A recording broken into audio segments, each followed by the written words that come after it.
Armado ni search warrant, sinakyada kang Balatang pulis sa sarong residensya sa barangay Luluwasan, Balatang, Camarines Sur, maagahong ka nakalis na Lunes.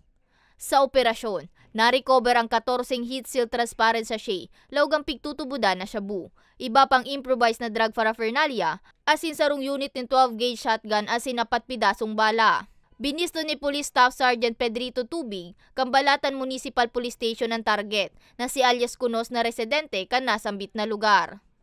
Talagang sa pinaigting ng programa ng ating kapulisan, malaking tulong ang pagkakahuli dito sa suspect na ito dahil malaking bunot ito, kumbaga sa tinik na nabunutan ng tinik ang ating dito sa bayan ng Balatan. Kumbaga sa nawalan tayo ng isa sa gumugulo dito sa bayan ng Balatan. Naging posible na operasyon sa kusog Mandamiento de Requisa na pigluwas kang 5th Judicial Region, Iriga City.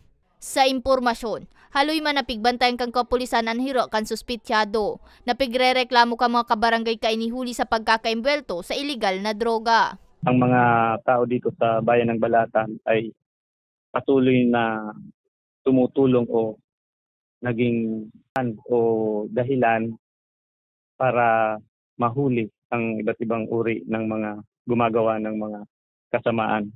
Kaya kami po ay lubos na nagpapasalamat dahil kayo po ay kasangga namin sa mga kriminalidad na nangyayari po.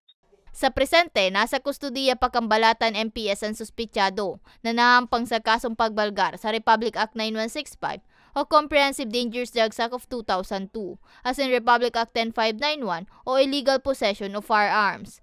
Para sa mga baretang tatak Bicol, May Arango.